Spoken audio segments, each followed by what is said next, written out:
조항무 앤 통증. 안녕하세요. 마취통증의학과 전문의이자 통증분과인정의 조항무입니다. 자, 이제 대상포진 주제에 대해서 들어가도록 하겠습니다. 대상포진 많이 관심들 있으시지요? 한번 쭉 달아보도록 할게요. 대상포진이란 무엇인지 먼저 말씀드릴게요. 대상포진, 바이러스의 신경이 갉아먹힌다고? 그런 무서운 질환이었어. 대상포진은 바이러스 질환입니다. 대상포진은 바이러스에 의해서 신경이 파괴되는 질환입니다. 그리고 대상포진은 몸의 한쪽에만 생깁니다. 왜 한쪽에만 생기는지도 말씀드릴게요. 대상포진 무엇인가? 통증이 제일 심하지만, 그리고 피부에 뭐가 나지만 사실은 신경질환입니다. 신경에 바이러스가 활개쳐서 신경을 파괴하는 질환입니다. 신경이 반쯤 손상된 거예요. 비유를 하자면은 신경이 반쯤 불에 탄 상태, 이렇게 비유를 할 수 있습니다. 이미 불에 탄 부분은 되돌릴 수가 없잖아요. 그것과 마찬가지로 바이러스에 의해서 파괴가 이미 되어버린 일부 신경들은 되돌리기가 현실적으로 정말 쉽지가 않습니다. 불가능에 가깝다고 봐야 돼요. 자, 그러면 이 무서운 대상포진 왜 오느냐? 우리가 어렸을 때에 수두에 감염이 되고요. 그 수두가 그냥 지나가잖아요. 그냥 며칠 있다가. 그런데 그때 이제 수두 바이러스가 우리 몸의 신경에 있는 신경절에 잠복을 하게 돼요. 그렇게 이제 몇십 년 동안 이제 잠만 자다가 이제 사람이 나이가 들거나 아니면 암이 걸리거나 해가지고 면역력이 떨어졌을 때 재활성화가 돼가지고 활개를 치는 거예요. 신경절에 잠들어 있었기 때문에 신경을 따라서 활개를 치면서 신경을 데미지를 주는 겁니다. 파괴를 시키는 겁니다. 그러면서 이제 통증도 생기고 수포도 생기면서, 수포가 생기니까 우리가 그럼 대상포진이구나 이렇게 알 수 있게 되는 거지요. 대상포진은 바이러스가 신경을 따라서 활개치는 거기 때문에 피부 분자를 따라서, 그러니까 신경이 지나가는 길을 따라서 생기는 겁니다. 우리 몸의 신경들은 대부분 대칭적으로 몸의 한쪽으로 쭉 진행하기 때문에 대상포진의 포진도 몸의 한쪽으로 오게 됩니다. 양쪽으로 생기면은 거의 대상포진이 아니라고 봅니다. 대상포진은 그럼 어떤 증상을 가지고 있는지에 대해서 설명드릴게요. 대상포진은 3단계로 진행을 하거든요. 그래서 수포가 발생하기 전에 좀 전구 증상이 있어요. 그래서 이 예비 증상을 좀 느끼면서 이거 대상포진일 수도 있겠는데 하면서 의심을 할 수도 있습니다. 의심을 하는 것이 좋고요.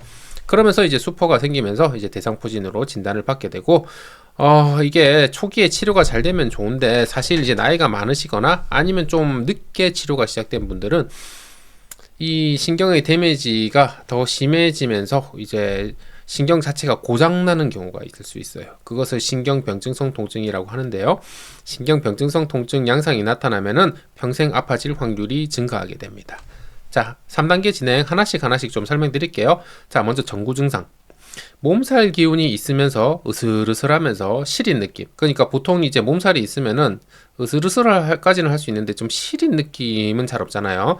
근데 이 시린 느낌이 몸의 피부 분절을 따라, 그러니까 팔의 한쪽만 그렇다든지, 갈비뼈를 따라서 한쪽만 아프다든지, 한쪽 다리만 아프다든지 쭉 선을 그려가면서 그렇게 좀 시린 느낌이 있으면은 이거는 대상포진일 수도 있겠다, 이렇게 한번 의심을 해보셔야 되고, 그러면은 그 증상이 없어질 때까지 몇 시간에 한 번씩 이제 피부를 보면서 혹시나 수포가 생겼는지 한 번씩 관찰을 해보시는 게 중요합니다.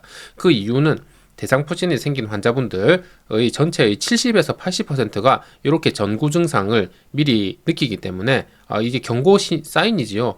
이제 나 대상포진 쳐들어갈 테니까 치료를 준비하고 있어, 이렇게 이제 사인을 보내는 건데, 그 사인을 무시하시면은 대상포진의 이제 진단이 늦어지면은 예후가 굉장히 좋지 않습니다. 그래서 전구 증상이 있다는 거 아시고요. 자, 이제 수포가 발생했어요. 그러면은 이제 대상포진으로 이제 대상포진이었구나, 이렇게 진단을 할 수 있게 되는 거죠. 피부를 따라서 한쪽으로 생기고요. 대개는 한 1, 2주 정도 가요. 그래서 처음에는 수포가 생겼다가 이 수포가 터지고 딱지가 생기면서 탈락이 되거든요. 이 시기에는 웬만하면 손을 안 대는 게 좋아요.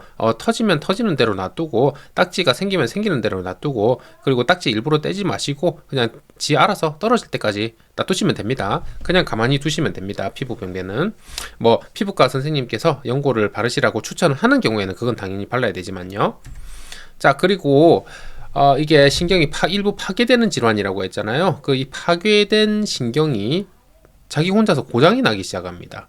그래서 평소에 느껴야 되는 통증 말고 다른 통증을 느끼기 시작하는 거예요. 옷깃만 스쳐도 아프다. 아니 옷깃만 스친데 왜 아픕니까? 그거는 그냥 살랑살랑거리는 느낌, 간지러운 느낌이어야 되잖아요. 근데 이제 신경이 고장이 나면서 그런 이제 살짝 스치는 통증을 스치는 감각을 아주 심한 통증으로 잘못 인지하는 거죠. 왜냐? 고장이 났으니까. 신경이 그래서 고장이 났다고 표현을 하는 겁니다. 그거 이외에도 이제 전기가 통하는 느낌, 불타는 느낌, 차가운 느낌, 찔리는 듯한 느낌. 이거는 평소에 저희가 이제 이렇게 이제 압박을 느끼거나 누르면서 그렇게 느끼는 게 아니잖아요. 이런 이상한 통증을 느끼는 것이 신경병증성 통증이고, 신경병증성 통증이 대상포진에서 일어나는 이유는 바이러스에 의해서 신경이 일부 갉아먹히면서 신경이 고장났기 때문입니다. 그래서 신경이 고장나서 불타는, 찌르는, 가려운 통각감이 나타나면서, 이것은 이유는 뭐냐면은 뭐 중추 감작이나 말초 감작으로 인한 것인데, 요거는 조금 어려우니까 그냥 단어가 어려우니까 그냥 넘어갈게요. 자, 대상포진은 일단은 초기부터 이제 발견을 하는 게 좋고요. 한 1개월이 지나도 통증이 있으면 이제 신경이 슬슬 고장나기 시작하고요. 3개월이 지났는데도 여전히 이제 병증성 통증이 있다 이러면은 아예 병명이 바뀌어 버립니다.